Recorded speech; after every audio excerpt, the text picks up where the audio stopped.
How's it going, everybody? So, the news broke.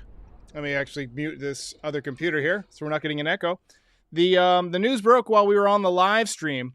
The Yankees have traded for Andrew Benintendi. You see there the package going back. Chandler, Champlain, Beckway, and TJ Sakema. Now, Beckway and TJ Sakema were two people that were on my radar as potential prospects before the season, really heading into the season, but neither one of them were guys that you thought would make the big leagues this year. They were really looked at as potential trade bait. Now, obviously, the Yankees have had some issues with their contact hitting this year. Actually, it's been last several years, hitting with runners in scoring position especially. One thing that I love about this, 110 hits so far from Andrew Benintendi. So, he's going to, put the bat on the ball, might move some runners around. I like the fact that he doesn't go for the home run all the time, but, we saw it when he was with the Red Sox. He's got the power to take you deep in right field at Yankee Stadium. All you got to do is catch the ball out front a little bit like you just saw there in your highlights. So, you're looking for him to be a contact presence, to be a solid defender, to be somebody who might swipe a few bags here and there. He's a gritty, hard-nosed player. He's exactly the type of hitter that I feel like the Yankees have been looking for a while. 5'9", 180 pounds, stocky, strong, got that bulldog mentality. I think he's going to be a huge addition. Now, will he put the Yankees over the top? Absolutely not. We need some more pitching. We saw that tonight. The pitching came up short against the Mets. Obviously, it was the offense as well that came up short, but really the pitching has been a nightmare lately. The relief corps has been, basically decimated with the loss of Mike King and Chad Green. Well, Chad Green wasn't like a huge part of the team at this point, but he was having kind of a rough year. But still, losing those innings hurts. So I think the Yankees are going to definitely consider adding some bullpen pieces. I think this clearly takes them out of the Juan Soto running because now you got nowhere to put Soto, right? Benintendi is going to be your left fielder. It'll be interesting when we wake up tomorrow to see if Joey Gallo is still a Yankee because now you have one too many outfielders. So we've got some good questions coming in. Stone Cold says, like Benintendi, just don't like that he's a rental. Well, we'll see how he does. And if he plays well, I'm confident the Yankees can bring him back. And Bravo Willie says, where will Benny bat in the lineup? And that's, I think, a great question. Now, you've got DJ LeMahieu swinging the bat really well at the top of the lineup over the last couple of weeks, really last month or so. Judge, I don't think you're going to move him out of the number 2 spot. He's been great there most of the season. Rizzo is in the number 3 spot, and he's put up a lot of power numbers, but he's hitting just 221. So for me, Benintendi slots into that number 3 spot with that 320 average and those 110 hits slotting in right between Judge and eventually Giancarlo Stanton. Right now, I stick with Gleyber Torres in the number 4 spot and I drop Rizzo down to number 5. But I'd be fine with swapping Benintendi and Rizzo, Rizzo 3rd, Benintendi 5th. I'd also be fine with hitting Benintendi leadoff. If you hit Benintendi leadoff and then you got Judge batting 2nd, and then you got Rizzo batting 3rd, well, then you got lefty, righty. And then if you want, you could slot Hicks in the number 5 spot. He's been getting on base a lot more lately. I don't like hitting him that high in the order, but you could. And then you have lefty, righty. So, I think there's a case for a lot of different spots in the order for Andrew Benintendi, but, I've been a fan of his for a long time, dating back to his days in Boston. Martin Lubert Thing Jr. What an awful name. What an awful name. Well, you may run like Mays, but you hit like shit. Says, what do you think about Mantiply from Arizona? I haven't thought much about him. I want to stay focused on Andrew Benintendi because, there's a lot of names that are going to be thrown out there over the next few days. Everybody and their sister is going to be rumored to be traded over the next 6 days. But right now, Benintendi makes you a better team. He eliminates a huge weakness, which was a lack of left-handed contact hitting. He's essentially a better version, contact-wise, of IKF. And we've seen how many times he's knocked in runs and picked up big hits to extend rallies and stuff. Doesn't have any power, but, Benintendi is like a slightly better, more veteran version of IKF and from the left side. So I think he's going to be a huge factor. Eddie says he can also bat seventh. He absolutely can. He can bat wherever you want him to bat. I think he should be in the top half of the lineup because he hits so many base hits. I mean, I don't want to waste those hits at the bottom of the order. West End says, is he playing tomorrow? I don't know. Kansas City was on their way, but we just don't have those kind of details yet. I mean, he could be. I'd imagine that if they were on their way and he can get here in time, then we can get him. AJ says, hey, Derek, with the lesser prospects, will we be able to afford Castillo? And with a trade with the Reds, do they have any good relievers? So, good question. First of all, yes, we can still afford Castillo. I saw Castillo had kind of a close call tonight where there was a comebacker that deflected off of him, but I'm not familiar with the Reds relief pitchers. So let's go to the videotape. Actually, it's a website. I don't know why I keep saying that. It's like a Sports Center thing. So let's take a look at the Reds relief pitching before we get into this. Alex Diaz, he's 25 years old. They're probably not going to trade him. Hunter Strickland is their closer. He is not having a good year. Does not look like the Reds have much in the way of pitching. So, yeah. Let's take a look at Andrew Benintendi on StatCast. Actually, let's take a look at him on Baseball Reference first. Hitting .321 on Baseball Reference, but hitting .320 on Baseball Savant, so probably a rounding thing. You see, he had 20 home runs back in 2017. Hasn't put up that kind of power since. 17 last year, 73 ribbies. He drove in 90 runs one year. When he first came up with Boston, I'll tell you, he was something special. Came in second in the Rookie of the Year voting. I was surprised when they traded him before the 2021 season. And you might remember last year when the Yankees were looking for left-handed bats, one of the names that kept getting thrown out there was Andrew Benintendi. And I feel like the Yankees are a year late, but they're finally bringing him on board. Let's go take a look again at his Baseball Savant.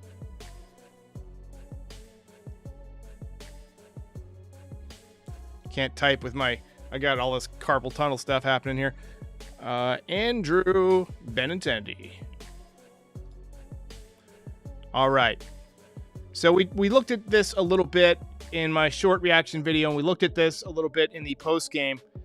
But if you check out his spray chart, that's what I'm excited about. Hits the ball all over the field. You really can't you really can't shift him the way you do some of the other Yankees. He got a little bit of power, but that's not really his game. He'll slash the ball down the left field line. He'll rip it down the right field line. His strikeout rate is fantastic. Strikeout percentage. Let's see how many strikeouts he has this season. Let's take a look at his standard. He's only got 52 strikeouts this year and 39 walks. So he's going to walk almost as much as he strikes out. 387 on-base percentage. So he's got higher on-base percentage than Hicks, and we know how much he gets on base. So, in my opinion, this is just a really good situation. I hope he gets the jab so that he can play in Toronto. But I want to get some of your reactions. Let's see what we got here. Phil Mayo says Robertson and Castillo, and it's over for the whole league. That would be awesome.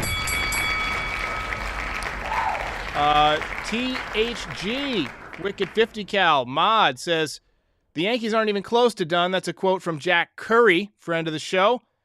And also said that Curry mentioned Castillo's name like 4 or 5 times in the broadcast. And Curry has these behind the scenes kind of looks, right? I mean, he often breaks news. So somebody probably whispered to him, hey, have your notes ready on Castillo because we're trying to pull the trigger there too. He pitched tonight, and the Yankees reportedly had 4 scouts in attendance to watch him. So there are now reports saying, and this is great news, that he is going to get vaccinated. Excellent. That's great. Jeremy says, how do you shift that spray chart? You don't. You don't. I just want to go on record and say I'm a big fan of this trade. The fact that we really didn't give up anything huge is it's a great win for Brian Cashman. And Benintendi, hopefully, if he can stay healthy, is going to add an enormous amount of contact hitting to this lineup, something that we sorely, sorely need. So I'm excited. Let's see here. Ben Green says, DJ and Benintendi 1-2. Either way, the table will be set for Judge and Rizzo. Now, Ben, one thing that you're not taking into account is that the Yankees love to hit Aaron Judge in the number 2 hole. And I know that the old school opinion is that your number 3 hitter should be your best hitter. But it really doesn't work that way anymore. Right now, the Yankees view, and much of Major League Baseball views, the number 2 spot in the order as the prime spot for your best hitter.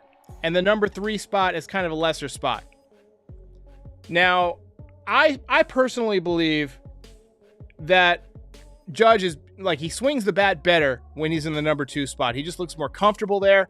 And there's something to just being comfortable in a certain batting order. Certain guys just like to hit at certain spots. You remember when Joey Gallo came over to the Yankees and they were putting him in the middle of the order? He said, no, I'm not really comfortable in the middle of the order. Something about, just getting into a rhythm of the game. Some guys like to hit right away.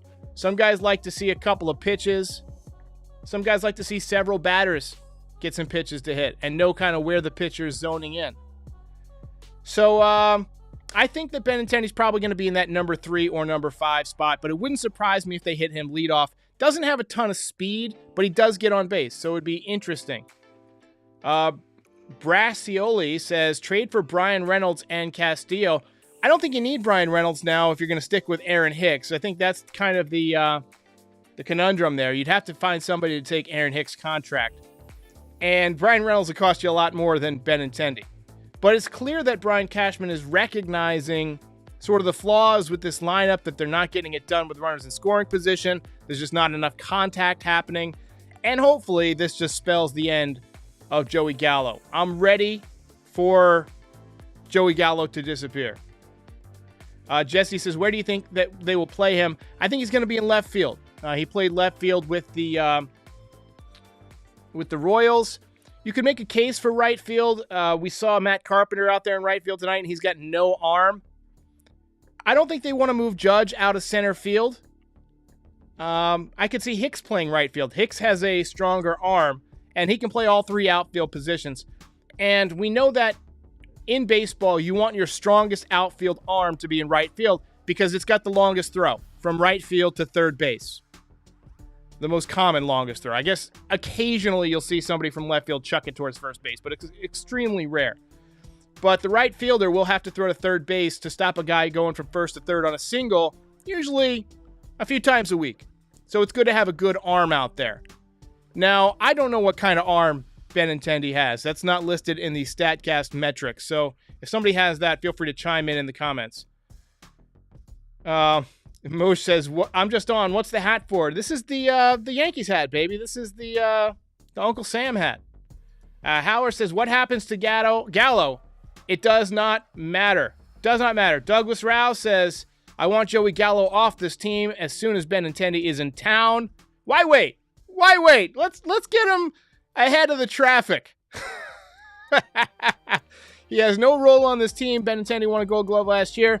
Gallo also won a Gold Glove. You should be able to get something for him, but you're not going to get much. The Yankees lost that trade.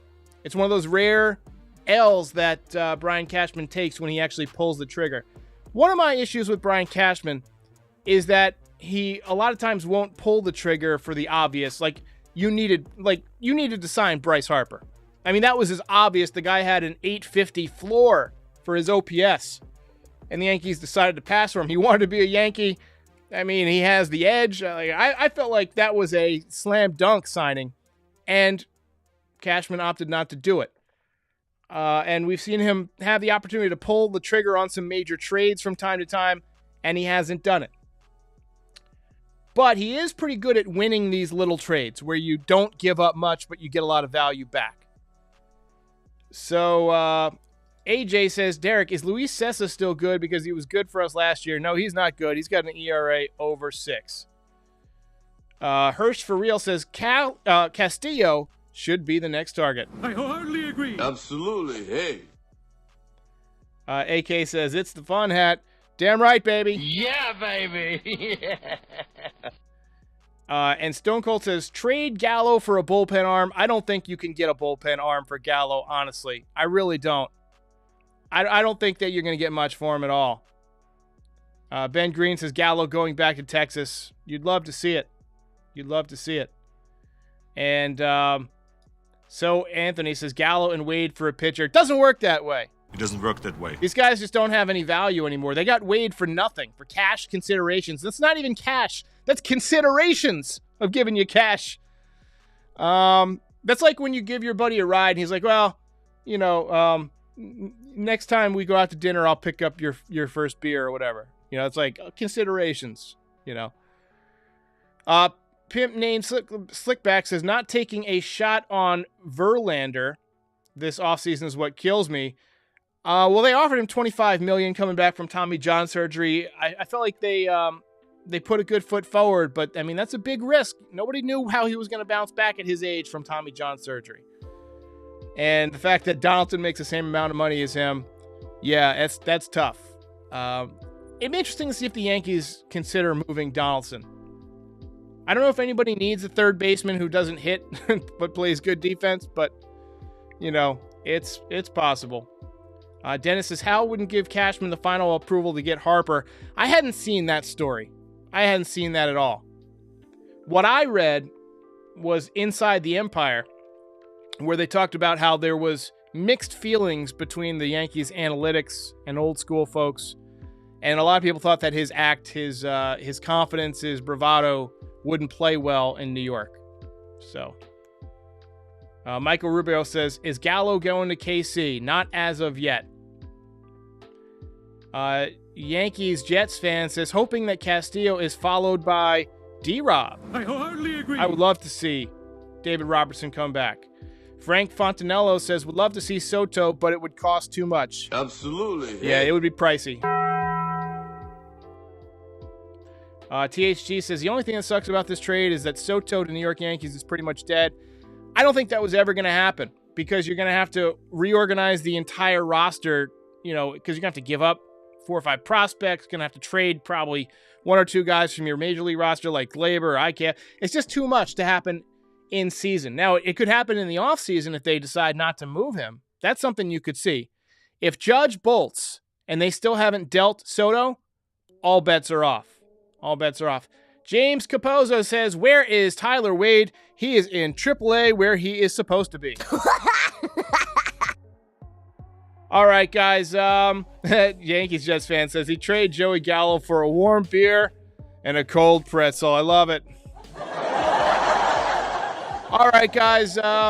We'll be back tomorrow. Hopefully more news coming. Hopefully more trades and more improvements to the roster. Got to give a round of applause to Brian Cashman getting this done.